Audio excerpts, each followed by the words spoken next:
Hey everyone! Hi! Here's home.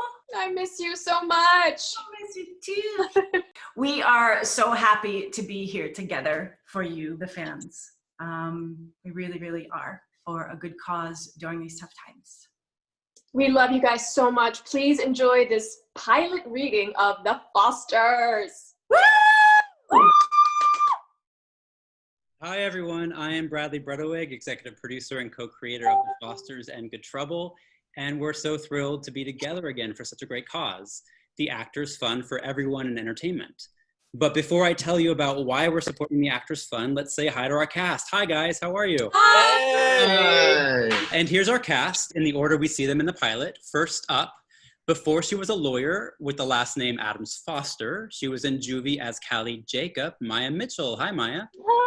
Hi everyone, I'm so good to see all of you. I hope you and your family are staying safe and healthy. I want to introduce you to bad girl number 1, who later became one of Callie's closest friends, Daphne Keene, played by Miss Daphne Clark. Hey girl, good to see you.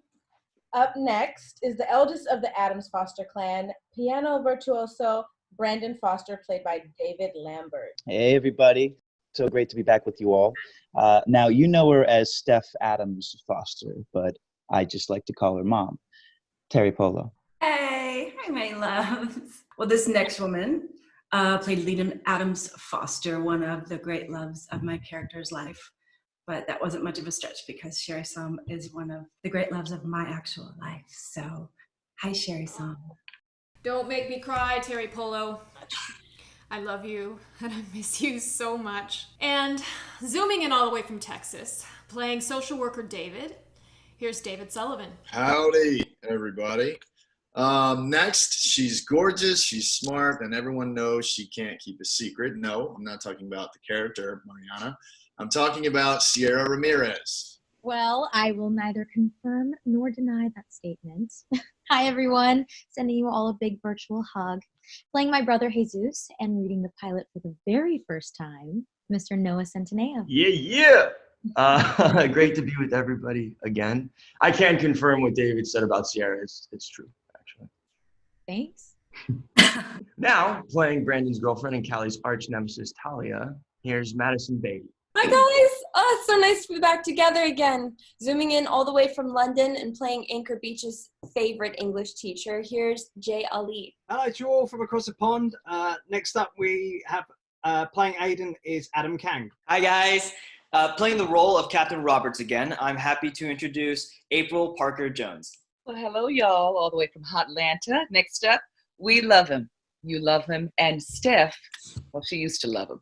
Here's Brandon Dad, Mike Foster, Danny Nucci. Hey guys, what a great reason to be together. So good to see you all. This next character started off as a junkie and ended the series as my wife. Playing Ana Gutierrez, it's Alexandra Barreto. Thanks, Danny. Hi, everybody. Love to you all. Playing Jim Pearson again, here's Colby French. Hey, guys. Well, last but certainly not least, playing 12-year-old Jude, only this time with a deeper voice, here's Hayden Byerly. Hey guys, I'm so happy to see you all, and I'm so glad that we can do this for the Actors Fund. I'm actually going to throw it back to Bradley to tell us a little bit more about the fund. Well, thank you, Hayden. The Actors Fund, founded in 1882, provides social services and financial assistance for all performing arts and entertainment professionals across the country. The fund serves absolutely everyone in film, theater, television, music, opera, radio, and dance. Don't be fooled by the name. The fund was created by actors, but assists everyone in our industry from costumers, ushers, grips, first ADs, writers, crafty, transpo, locations, composers, hair and makeup, comedians, editors, just to name a few. But whenever one of ours is in need, crisis or transition, the Actors Fund is there for them. First of all, if you're a member of the entertainment community and are in need of assistance, please reach out to the Actors Fund at actorsfund.org. Or if you can donate, please do, because every little bit helps. Go to actorsfund.org/The Fosters. You can see on your screens right now, actorsfund.org/The Fosters. To donate whatever you can spare.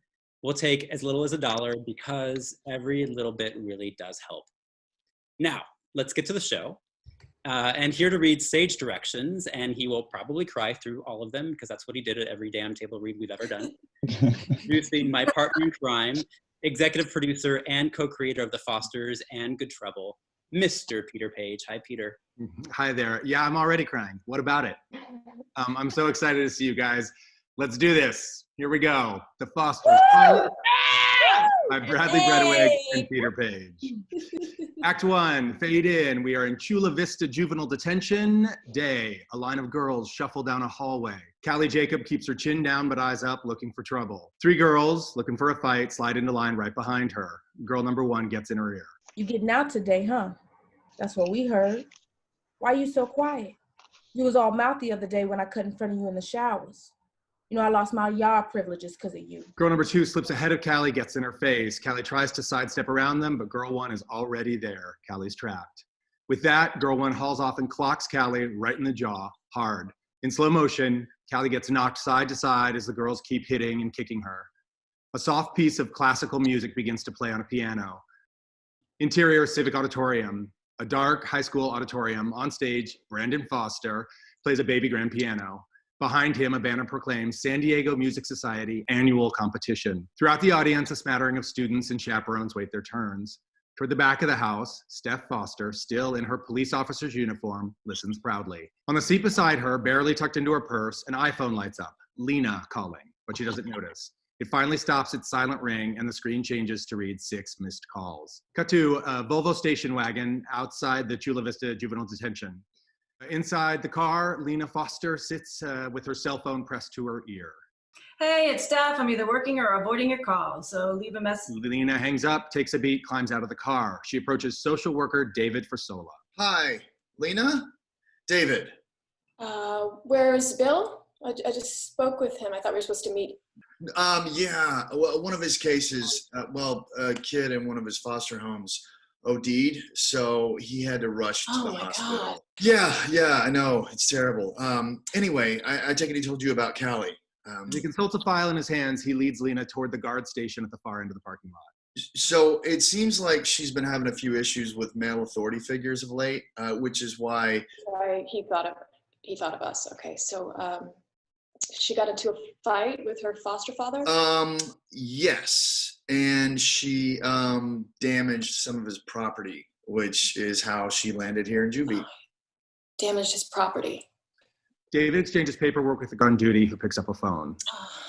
Wow. David, Bill and I have known each other for a really long time, and he's been a friend of the family ever since he placed the twins with us, but I cannot bring someone violent into my home. I've got my own kids to think about. No, well, it looks like this is just a one-time thing. Listen, it would only be for like a few weeks. Then a loud buzz, the doors open to reveal Callie, her face bruised and bloodied. Oh my goodness. Yeah.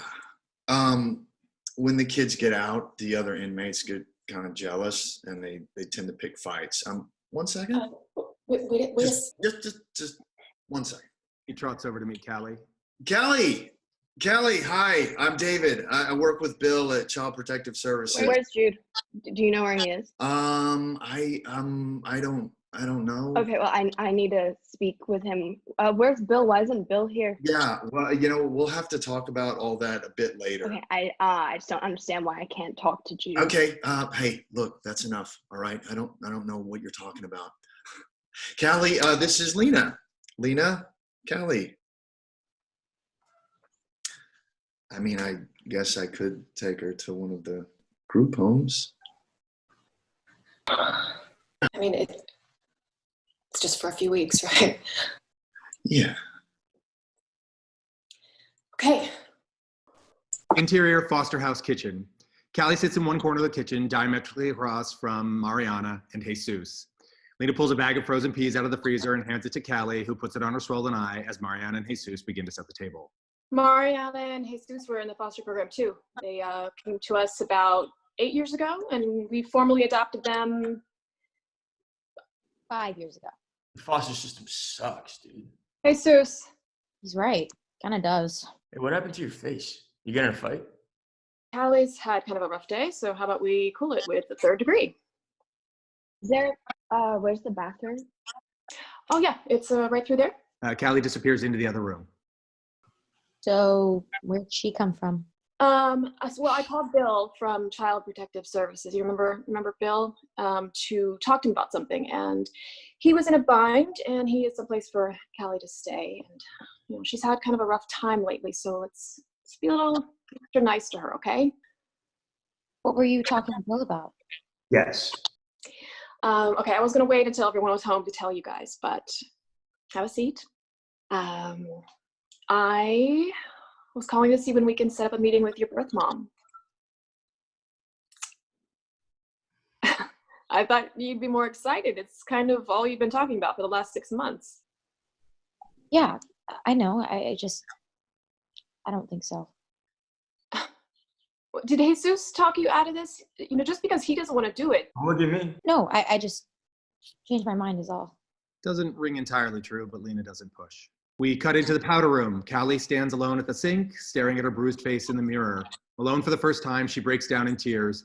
Some combination of exhaustion and relief and the relentless frustration that is her life, but mostly a deep need to be reunited with Jude. We cut back to the kitchen. Okay, so did you guys do your homework? Mariana nods, points at her brother. Why are you gonna look at me like that? Just because you don't ever gotta study and you get all A's? Jesus, everyone has their strengths. When Brandon wanders in. Hey, Hey, how was the audition? it was good. It was good. I made the finals. What? You did? That's great. Yeah, it's no big deal, really. It is like a very huge big deal. Isn't there like a $5,000 scholarship? When is it? It's tomorrow night. And we're all going, so you make sure you get your homework done right after school, please. Just then, Callie comes back. Brandon locks eyes with her. He's never seen anyone quite like her. Beautiful, but broken. Who's this? Oh, this is Callie. She'll be staying with us for a while. Staying with us. Wow. Okay. Nice to meet you. What about him? What? What about him? How'd you get him? In the 99-cent store, they have everything there. Oh, Brandon is my my partner. Just then, Steph strides into the kitchen, still in her uniform. Oh, Brandon is my partner, Steph's biological son from her previous marriage. Hi, my babies. Seeing Steph's uniform, Callie visibly tenses. What?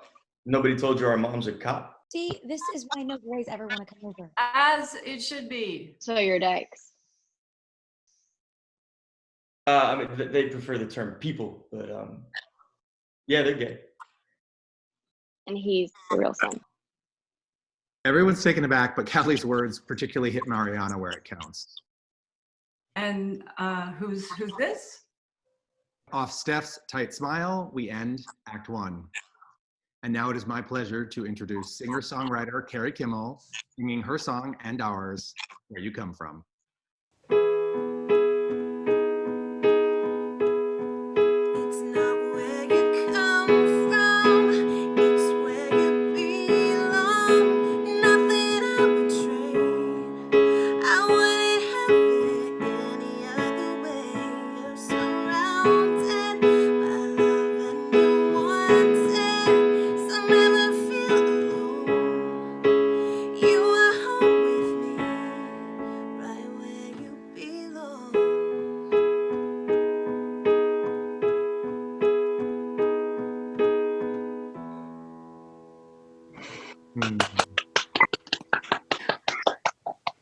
Act 2.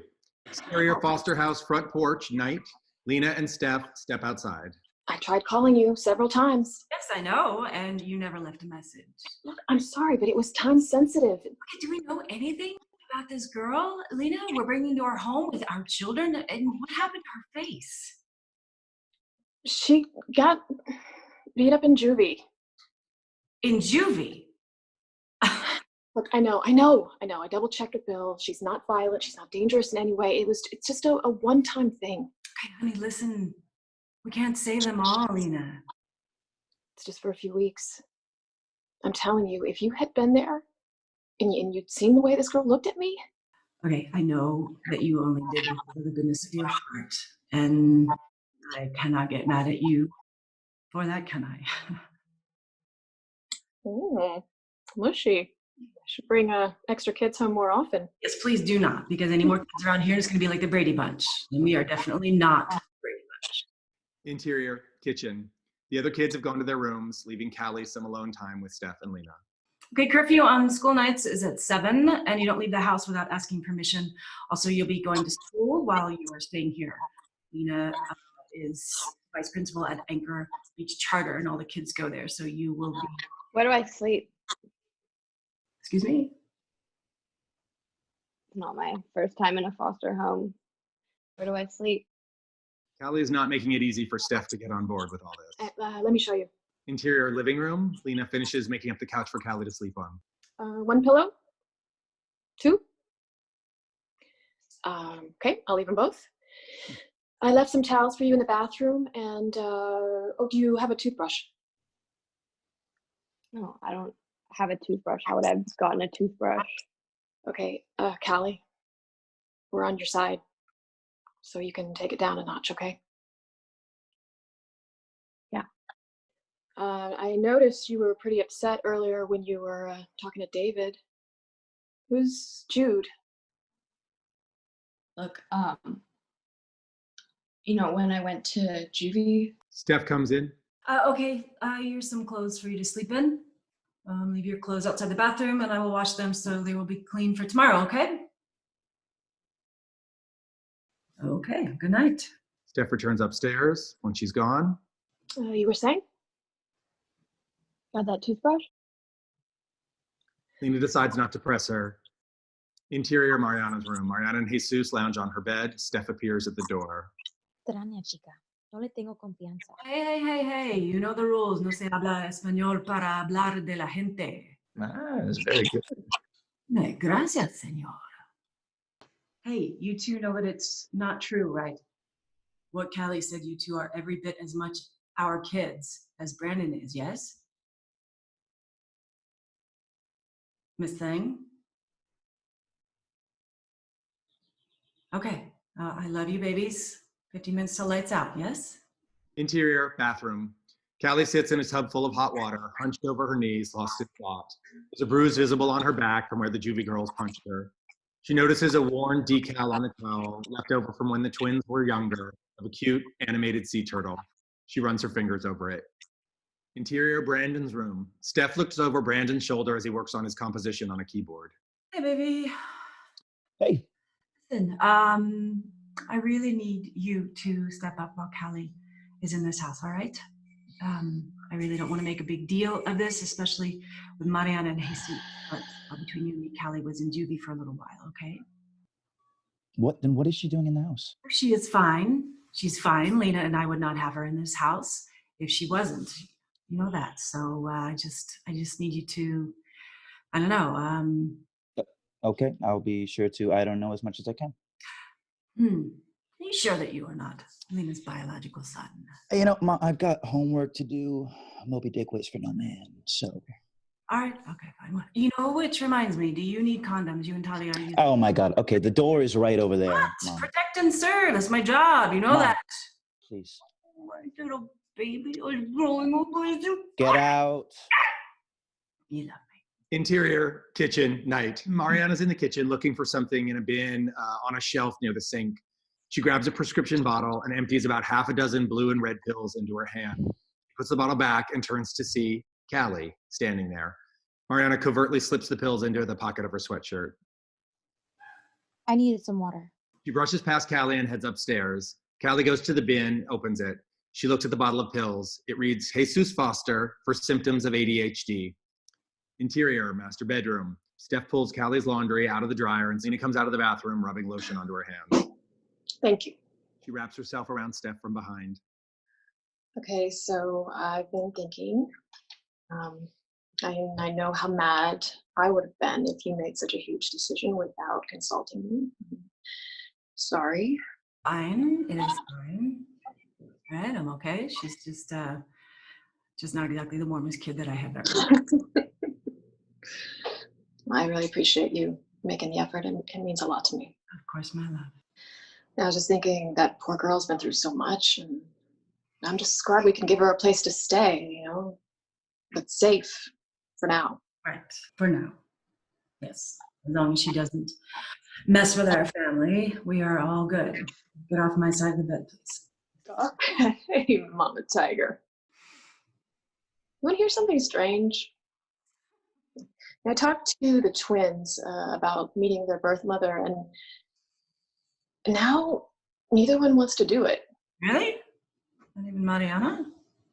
No, she said she's not ready. Good. Lena cuddles up to Steph. Interior, upstairs hallway, Brandon's room. Callie wanders upstairs, spies into Brandon's room. She watches through the open door as Golden Boy lays on his bed reading a book. There's something about the way she's looking at him. Then she spots his cell phone charging on top of the dresser beside the door. She holds her breath, reaches inside ever so carefully, keeping her eyes locked on Brandon. She tugs the phone free from the cord and silently pulls it out the door. Exterior Foster house. Callie slips downstairs and dials a number from memory on Brandon's phone. Hey, baby, it's me. I'm out and I'm coming. I promised Jude. I just gotta figure out how to get there. End of Act 2. And now, please say hello to Jesus's fiance Emma and Mike's foster son AJ, Amanda Layton, and Tom Williamson. Hey guys! So great to see all of you, and it's so cool to come together for such a great cause. I mean, you heard from Bradley about all of the amazing support that the Actors Fund gives to our industry, and here's some actual letters from those that they helped. This is a letter from a background artist in New York. Thank you so much from the bottom of my heart for the COVID-19 financial assistance grants you blessed me with. I was so shocked to see your email. My eyes filled with tears of gratitude. I got on my knees and thanked God for you. Your response time was so quick considering how overwhelmed you must be. I attended my first event at the Actors Fund shortly before the pandemic began. It was a wonderful event.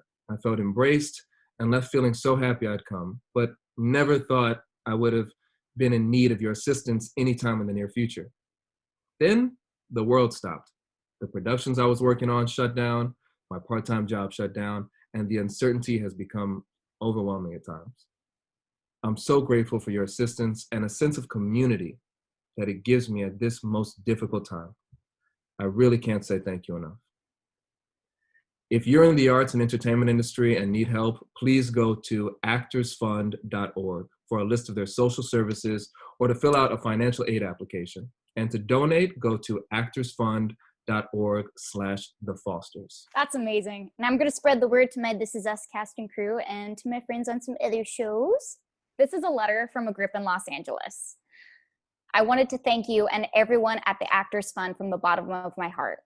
I have been working in entertainment in Los Angeles for 20 years now, and this is probably the toughest time that myself and our industry has faced.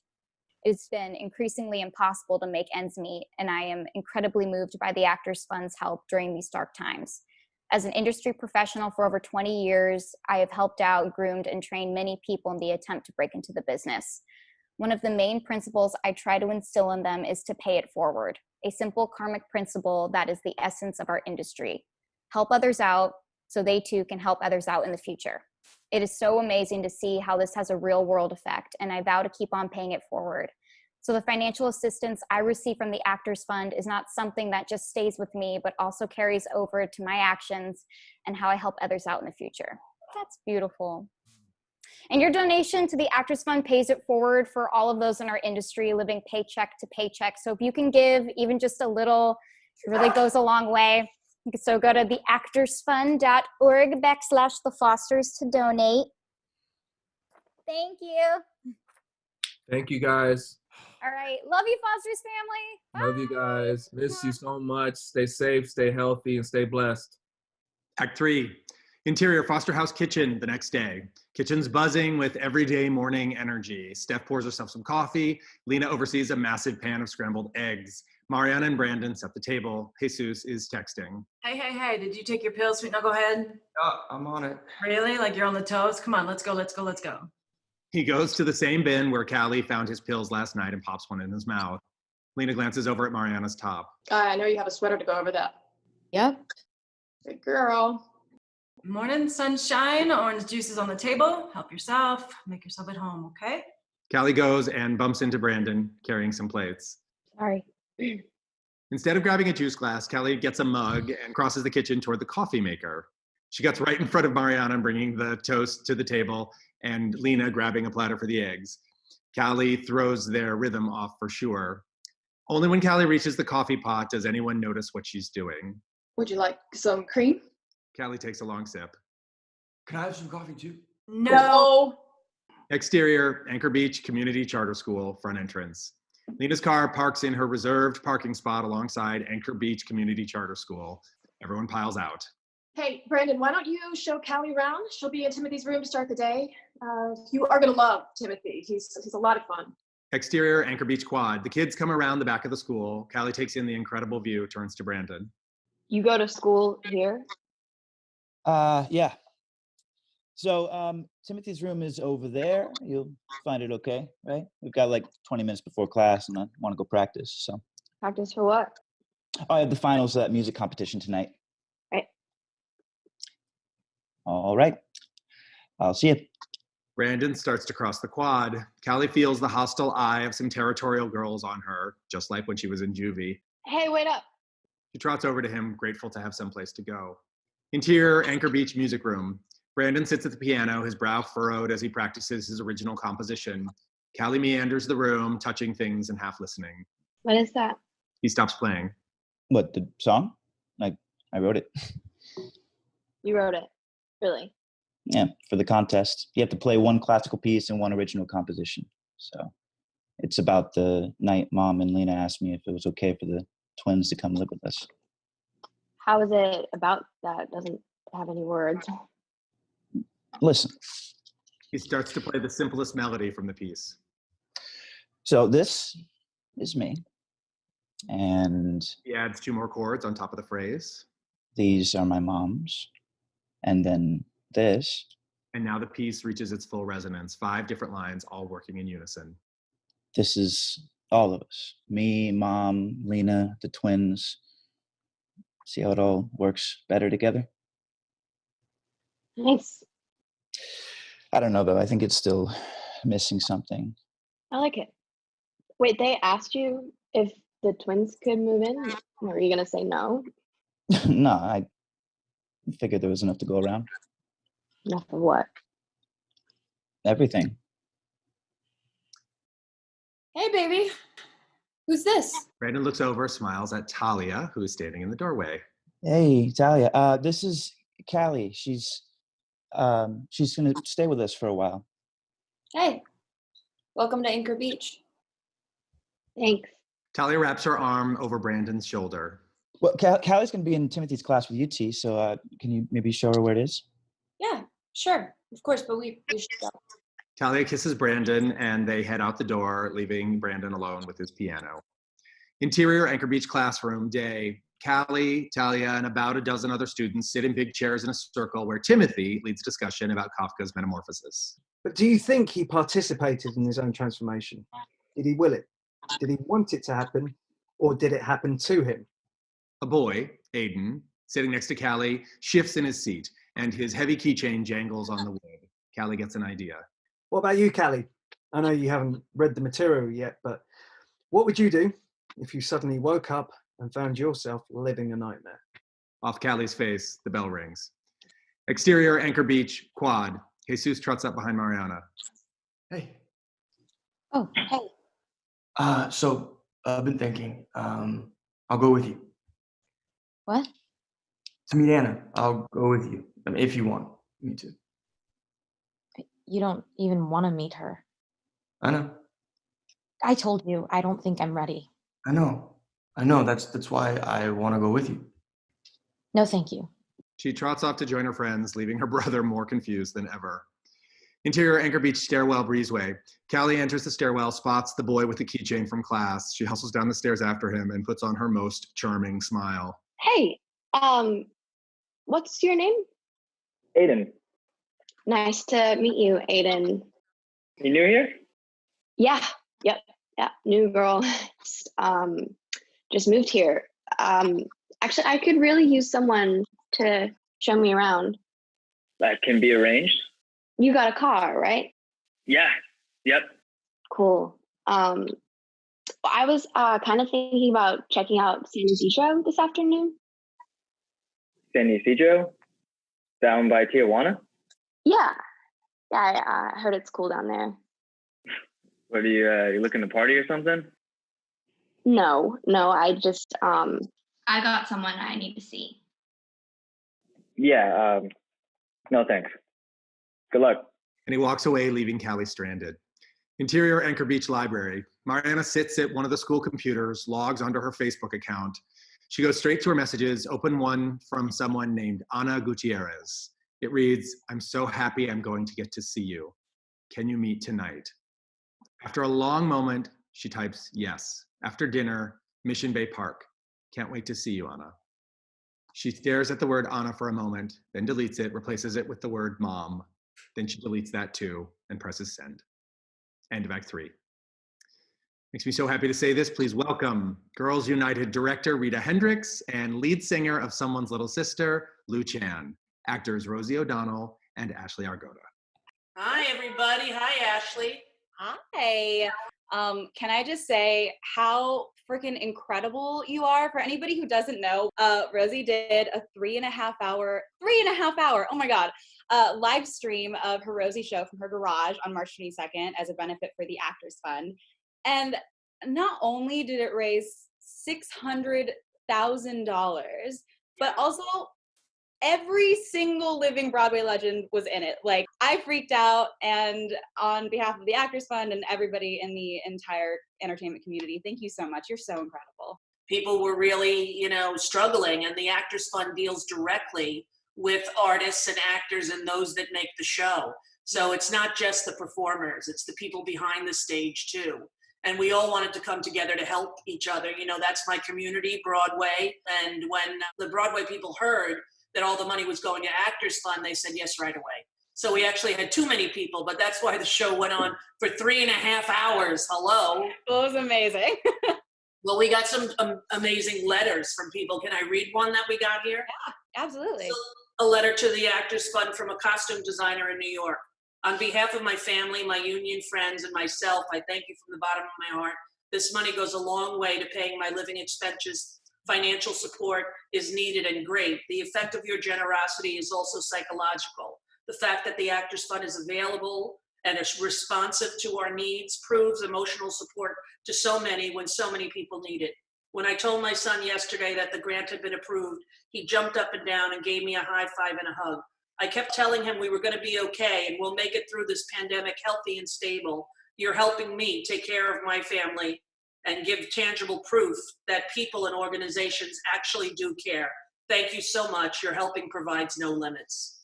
Very touching, very beautiful. Yeah. To donate, you just have to go to theactorsfund.org/The Fosters. The Fosters, which is a great show, which I know you know everything about.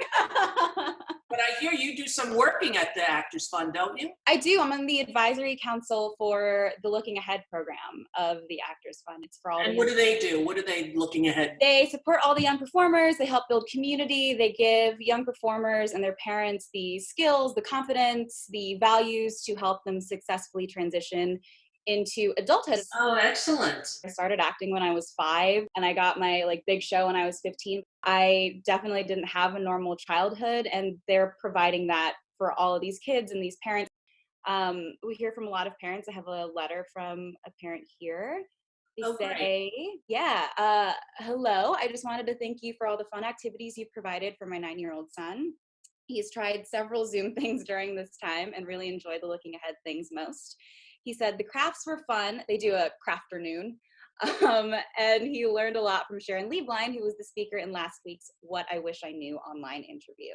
As a family, we feel very supported by your organization and appreciate all you do for young performers and their families and continue to do during these tough times. So, well, listen, if you ever need anyone to do a Zoom class with the kids, I am available and free because nothing's happening but a pandemic. They would be honored. I would also be honored. I would probably participate in the class. Excellent. All right, well, it's time to get back to our Foster's family. We want to thank everyone and you, Ashley. Great to see you again. It's so good to see you. Thanks, you guys. Bye. Act 4. Exterior Anchor Beach Quad, same day. It's lunchtime. Mariana's hanging with a couple of friends when she overhears Callie talking to a student nearby.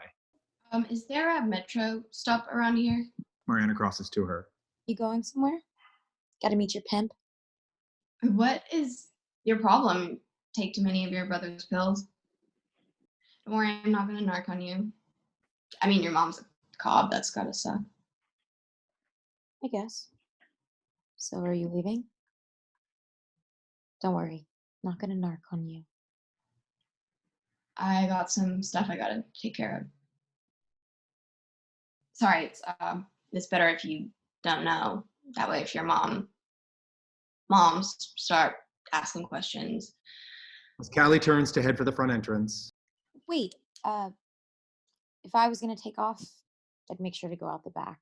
Lena's office looks out over the front entrance. There's a bus stop like 3 blocks from here.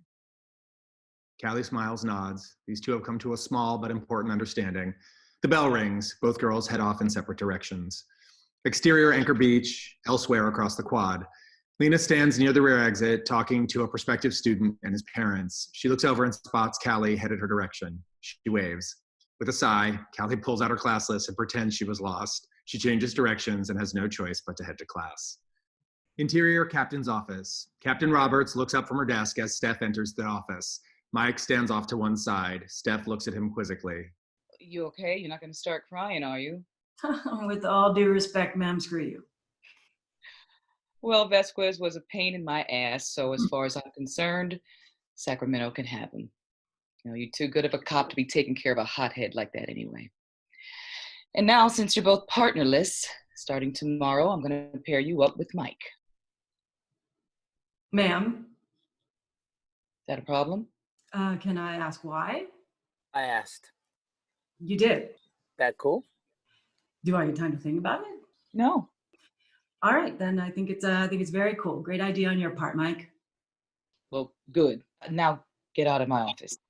As Steph exits past Mike. Thanks, Mike. This is going to go well for me. Interior Anchor Beach quad. Ariana crosses the quad when Jesus comes striding over, his hand out. Hey, I need some money. Rude much? No, you got your own money. I left my wallet at home. Come on, I'm hungry. I didn't eat lunch. Too bad for you. I just want a snack. I'll pay you back. No, you won't. You never pay me back because you never have any money, because you always spend it on surf crap. So no. Look, just give me $5. I promise I'll pay you back tonight. She grabs her purse. Jesus, give me that. She turns to grab her purse from him, but it's too late. He opens it to find a wad of cash, mostly 10s and 20s, several $100s worth at least. What is this? She grabs it from him, stuffs it back in her purse. Nothing. Whoa, where did you get that? Don't worry about it. He peels off a $5 bill and hands it to him. No, go get something to eat and leave me alone. He gives her a look, then walks away. Exterior Anchor Beach, elsewhere on the quad. The bell rings. Students flood the breezeways. Brandon walks with Talia. His phone buzzes. He looks at the screen. San Ysidro, California. He ignores the call. Who's that? I don't know. Well, my parents are out of town this weekend. Oh, yeah? Yeah. You want to stay the night? Oh, I'd have to sneak out. Or just tell them you're staying at Aiden's? Out of the corner of his eye, Brandon spots Callie headed off campus. He suddenly takes off. Hey, where are you going? Give me two seconds. Hey, Callie. He chases after his new foster sister. He catches up to her. So, where are you going? Got some stuff to take care of. Stuff to take care of, like right now? It's important. Well, you're not going to be able to take care of anything if you end up back in juvie. My mom's a cop. Do you seriously think she won't track you down in like a minute flat? Can you just mind your own damn business? Your whole freaking family. I'm just trying to help you. Stop. His phone buzzes. He pulls it out of his pocket, looks at it. God, someone's been calling me from this number all day. Callie stops, grabs the phone from him. Hey. Hey. Hey, baby, it's me. What's going on? Wait, what do you mean? Jude, what are you saying? Let me talk to Jude. Put him back on the phone. The line goes dead. Callie dials, but no one answers. Callie's suddenly more emotional, agitated, desperate even. What's going on? Who was that, and why are they calling my number? I borrowed your phone last night. I gotta go. Wait, no, who was that? Was it like your boyfriend or something? No, Then who was it? How do they have my number? it's my brother. Let me call my mom. She can help. Okay. Steph? No way. Well, she's a cop. No cops. She's not like that. Okay, look, we both know that if you call your mom, she's going to look in the system and find all these complaints that my foster father said about me. You're just going to get me sent back to juvie, and Jude is going to be stuck in that house. So I have to go. Callie takes off. He watches her disappear. What now? End of Act 4. I'm thrilled to welcome back Callie's sister Sophia, Bailey Madison, and Callie's first boyfriend, and then Mariana's first, you know what, Wyatt, Alex Saxon. Hey guys, how you doing? Hi everyone. It's been so fun to watch you guys. I've been so moved by these stories of how the Actors Fund has helped all the different tradespeople in our industry. And I actually have a Facebook post here to share from a scenic designer in Chicago. So I thought it'd be fun to read that. They said, I have to say a very huge thank you today to the Actors Fund for coming through big time for my husband and I during these COVID-19 times. If you are in the biz and still stuck in unemployment purgatory, they are offering grants to industry professionals, regardless of union affiliation or not. Front of house or back of house, thank you so much. I foresee a big benefit fundraiser in our future when this is all over. It truly saved the day for us. It will cover our rent and both of our insurance for the month, a true lifeline. So let's all help the Actors Fund continue to help everyone in the entertainment industry. Please consider donating whatever amount that you can to actorsfund.org/thefosters. Bailey, I got a question. I'm back home in Missouri right now, and there are a lot of theaters, there's music venues in Branson, in Kansas City, all over the state. Does the Actors Fund help here too? Oh yeah, they are a nationwide organization actually. When Hurricane Harvey hit Houston, the fund was there helping cast and crews stay afloat when the Alley Theater was literally underwater. That's incredible. Also, we have a letter here from a casting director in Los Angeles I'll share with you. Yeah. Thank you so very much. I was totally at my wit's end today, still no word or update on my unemployment benefits, and impossible to reach them on the phone. Credit cards totally maxed out, and the rent is due on Friday.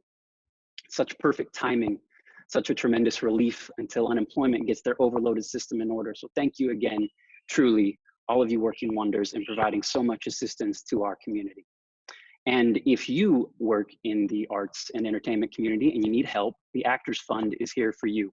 They've streamlined their financial aid application and the turnaround time so everyone can get the help they need as fast and as stress-free as possible.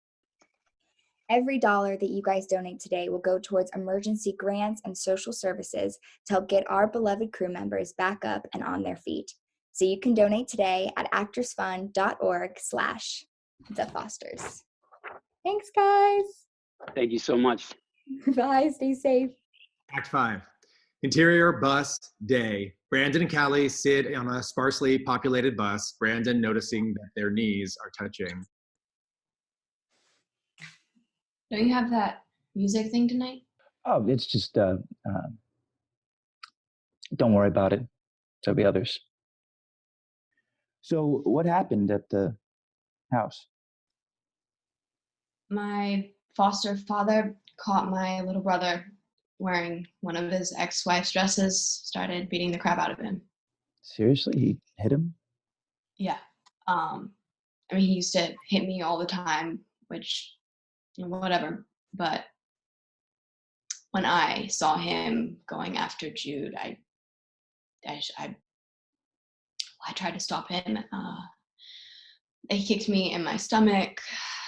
So I grabbed his baseball bat and went outside and started beating the hell out of his precious Trans Am. The cops came, he told them I went crazy and he was defending himself. Nobody seemed to care much about my side of the story. Off Brandon, not sure what to say. Interior foster house foyer. Lena comes in through the front door, just in time to see Mariana headed upstairs. Hey, sweetheart. You okay? I don't feel so good. Stomach hurts. I don't think I'm going to be able to go to bed tonight.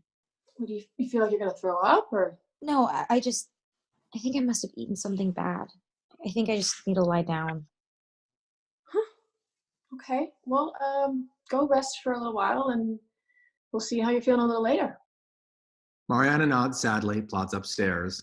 Lena sets down her things and turns to Jesus, who is coming downstairs and heads into the living room. So what's going on with Mariana? What do you mean? Why is she pretending to be sick? I don't know. Maybe she is sick. And maybe it's her time of If the. you say time of the month, I am going to sign you up for a women's health workshop at my OBGYN. Don't ever say that in a house full of women. Okay. Okay. Geez. I mean, if it's not that, then I don't know what to tell you. Jesus plops down on the couch, starts playing a video game. Hey, okay, you turn that off. You gotta go change for Brandon's competition. Just then we hear Steph in the kitchen. I'm home. Now, Jesus. He turns off the game. Interior kitchen, Steph is grabbing string cheese from the fridge. Hey, where is everybody? Lena comes in. Hey, Hey. what's wrong? Is everything okay with Callie? No, I haven't had a chance to check in with her yet. I just walked in, but something's up with the twins. Meaning? Well, Mariana is pretending to be sick. Oh, let me guess, stomach ache? And Jesus is all clammed up. He's not saying something. Mm-hmm.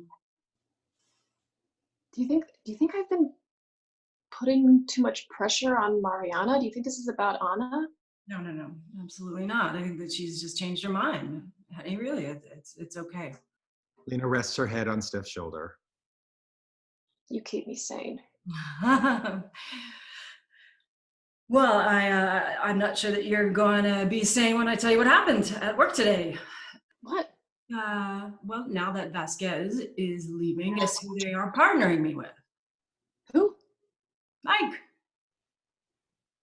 Yeah, apparently he asked for me. Uh-huh. Oh. Honey, please do not go all nonverbal on me. I promise it's absolutely not a big deal. Not a big deal. Mm-hmm. Okay. Right now, who's clammed up? Honey, please. Listen, it's Mike. It's just Mike. Yeah, it's just Mike. The doorbell rings. Lena goes to answer. Interior foyer. Lena opens the front door to reveal Mike in a jacket and tie. Hello, Mike. Hey, you guys ready? Brandon, your dad's here. Time for your competition. No answer. He'll be down in a minute. I think he's nervous. Brandon! So I hear you and Steph are gonna be back on the beat together. Oh, yep. Yeah, Steph said that you asked for her. I did. Look, it was either me or some rookie, and I never felt comfortable when she was working with Vasquez, so I just feel better knowing when I'm around, you know? I mean, we got the kids to think about. Oh, okay. Thanks. I mean, as a feminist, I'm offended, but as her wife, you know, thanks. Don't tell Steph I said that. God, where is that kid? Shake a leg! Come on, I'm ready to do this thing. Let's go. Hey, Mike, you clean up nicely. Steph? Jesus appears on the stairs. Why haven't you changed yet? He's not here. What? They didn't walk home with us. I mean, I just figured he was showing her around or something. Her who? Her Callie, her? Yeah, Callie. Well, that's not like him. He knows he has the music thing tonight. No, it's not. Look, I don't know who this girl is or why you guys feel like you have to take in strays like some damn homeless shelter, but... Okay. So where the hell are they then? Off that question, we end Act 5. Brings me much joy to welcome back our Foster's grand matriarchs, Annie Potts and Lorraine Toussaint. Hi, guys. Hi, guys. Hi, Lo. How Hi, you honey. doing? You keeping safe? Girl, I'm all right. I'm doing fine. I'm good. I have been a big fan of the Actors Fund for a long time. I want to read a voicemail message from the daughter of a resident of the Actors Fund home who died of COVID. My dear Lucy, my dear angel Lucy, you've been there from the very beginning to the very, very end. I got the word last night about Daddy's passing. I am very sad, of course, but I am so deeply grateful that I was able to have that final prayer and moment with him. You don't know what that means for my spirit. You don't know what that means for the two of us and what it means for when he and I will be rejoined again. I will never forget that moment, and I'm so grateful that you were so willing and able to facilitate that. More than anything, I want you to know that from the moment that I walked into the doors at the Actors Fund home, and you were getting ready to leave that evening, and you chose to stay and help me with all his paperwork, from that moment to this very moment, I am so grateful for you, Lucy. You truly are an angel. And God put you in that position because he knew you were capable of bringing light to people's hearts and solace to their spirits. So thank you, thank you, thank you. Thank you so much. Gosh, that's so beautiful, Annie. So beautiful. If you can please donate to actorsfund.org, the Fosters. Any amount is truly welcome.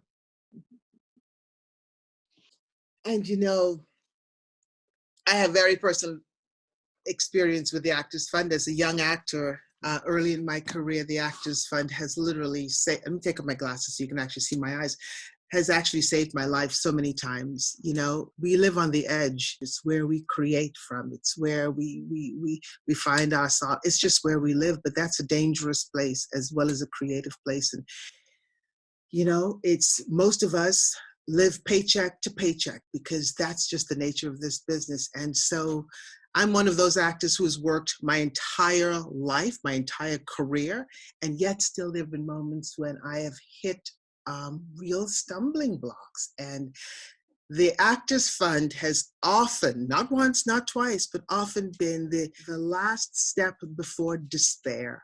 And they've helped me in big ways and small ways. I'm so grateful for them. And they do it allowing us to keep our pride.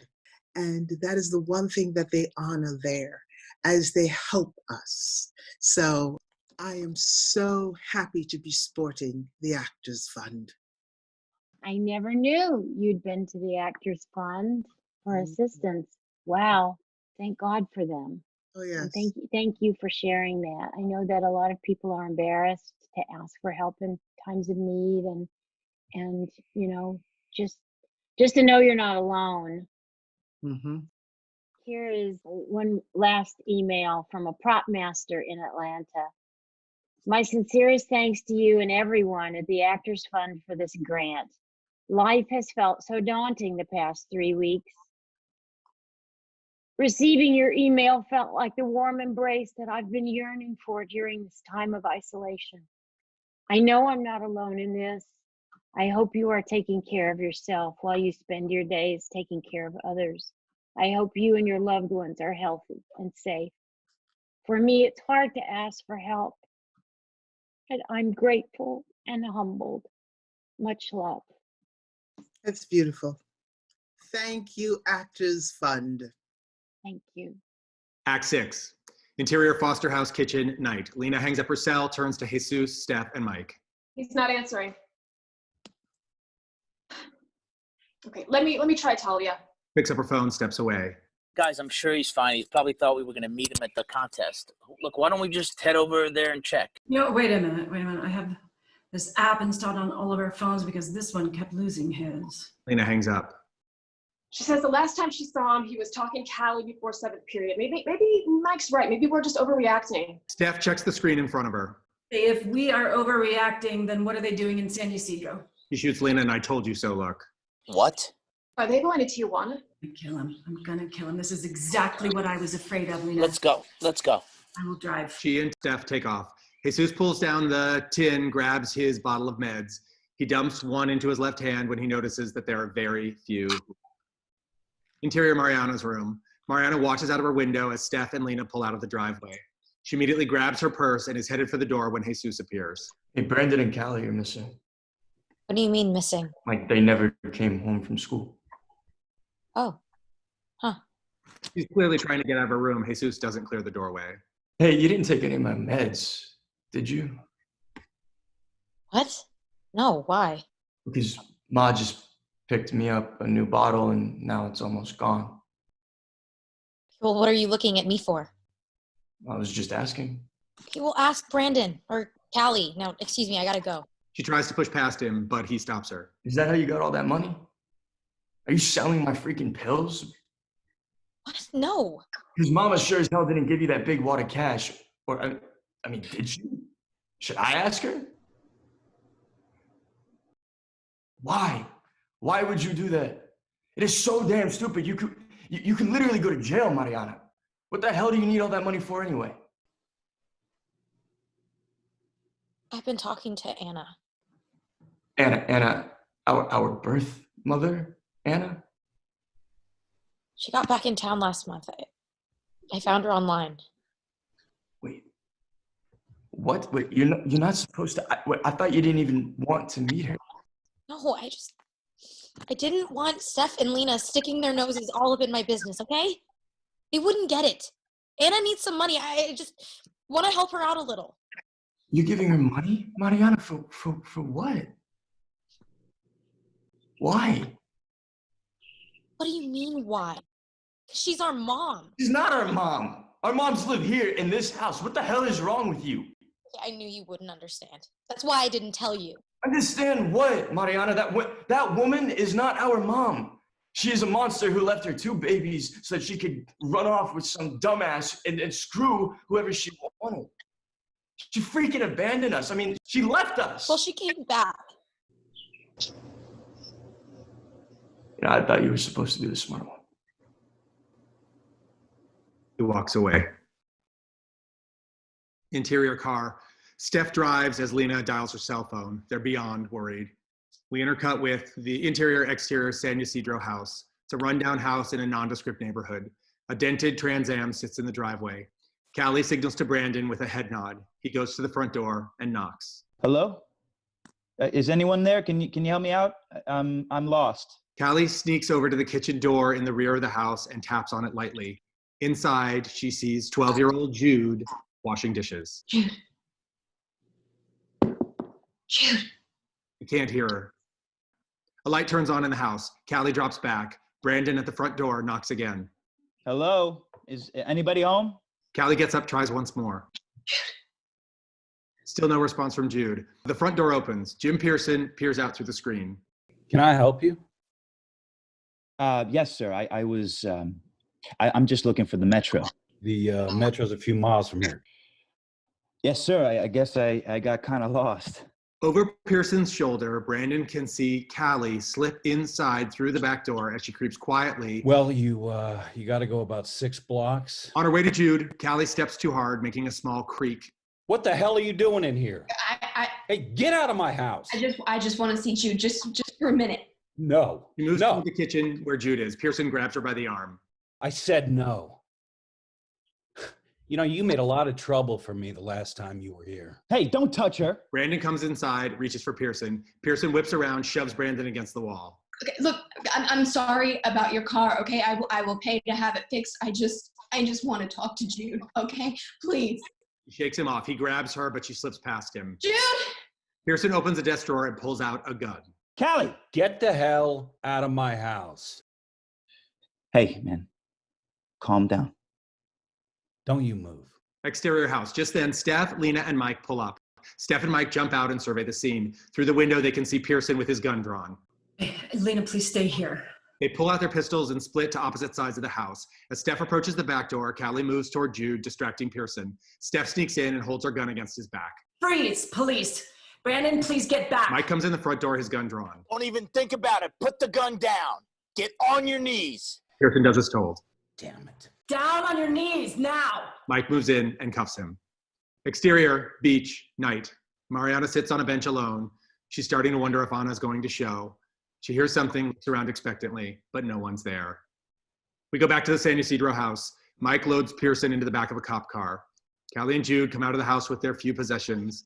Jude carries an old backpack, which has a noticeable logo of the same animated sea turtle from the Foster's shower wall. Lena and Brandon watch as Callie leads Jude to the car. Who's that? That's her brother, Jude. I was trying to do the right thing. I'm sorry about the scholarship. I know we could use it. Brandon, I don't care about the scholarship. The guy had a gun. Brandon gets in the car with Jude. He notices the sea turtle on his backpack. Hey, Skippy. My brother used to have that backpack. Cool. Outside the car, Callie hands Jude's duffel bag to Steph. I would like you to understand, Callie, how tonight could have ended very, very badly. Look, if you want to send me back to juvie, at least just promise me that Jude will be safe. Callie, you are not disposable. You're not worthless. Come on, let's go. Let's go. Elsewhere, Lena's on the phone. Yeah, we'll take him home for now, Bill. It's fine. We'll talk tomorrow. Steph helps Callie into the car. Mike appears on the other side of the car to talk to Brandon. I'm gonna kill you if your mother doesn't kill you first. Love you, B. Love you too. Mike and Steph close the doors. Jude is squashed safely between Callie and Brandon in the back seat while they wait. I'm sorry. You didn't have to come. Yes, I did. Exterior beach. Mariana's still waiting alone, looks up to see her birth mother, Anna, for the first time in over a decade. Hey. Pretty. Thanks. So are you. How are you? I'm good. Yeah, I'm back in town, trying to get back on my feet. So, you got anything for me? Mariana reaches into her purse, pulls out the cash. Oh, here. Hope this helps. Anna looks at it, resists the urge to count it. It will. Trust me. Thank you so much. Don't worry about it. So you better get home, huh? Your folks be wondering where you are. My mom's. What? My mom's will be wondering where I am. Okay. He gives Mariana a very awkward hug. Anna's eyes well with tears that do not fall. As she turns to go, she holds up the money. Thanks again. Mariana nods, then watches Anna disappear into the dark. Exterior San Ysidro house. Mike says goodbye to Steph and Lena. I'm gonna make sure this guy has a terrible night. I'll get a ride later. You guys head home. Wow. You're gonna need a bigger car. I'll see you at work tomorrow. He leaves. So I talked to Bill. He's gonna make arrangements to come and get the kids tomorrow. No. What does that mean? It means that we're not sending these kids back into the system. Not now. Anyway, Lena.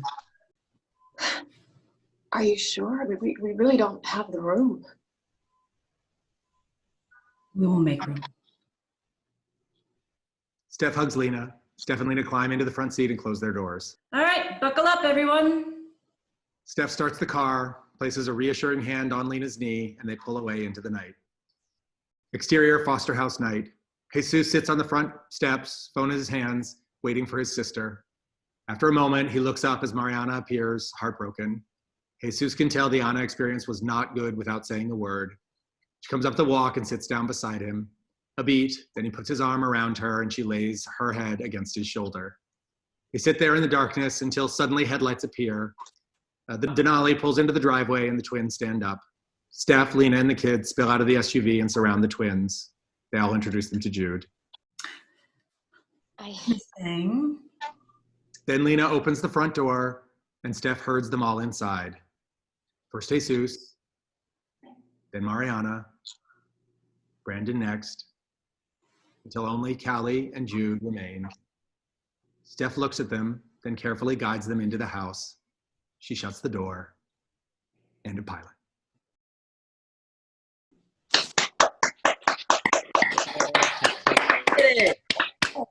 And here now, executive producer and Good Trouble co-creator, Joanna Johnson. How amazing is it to have our Foster's family back together again? What a wonderful journey we shared for 5 seasons. Thank you for being a part of this reading to benefit the Actors Fund, which, as Brad explained before the read, provides benefits to all people who work in the entertainment and performing arts industries. Since COVID-19, over 890,000 entertainment jobs have been lost in LA County alone. If you add in job losses in movie theaters, Broadway and regional theaters, and concert venues, we're talking over 2 million jobs lost nationwide. Since March, the Actors Fund has provided more than $11.5 million in emergency financial aid to all these wonderful people. That means over the past 2 months, they've given more money than they normally would have given in 5 years' time. And that's because of caring people like you. So please donate whatever you can to theactorsfund.org/thefosters. And that's all for us. We just want to say thank you to our beautiful cast and to our Fosters fans. And the Fosters available again on freeform.com and the Freeform app. Stay safe and well. We love you. Thank you, Bye, everyone. Bye. Thanks, everybody. Bye. Love you guys.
It's not where you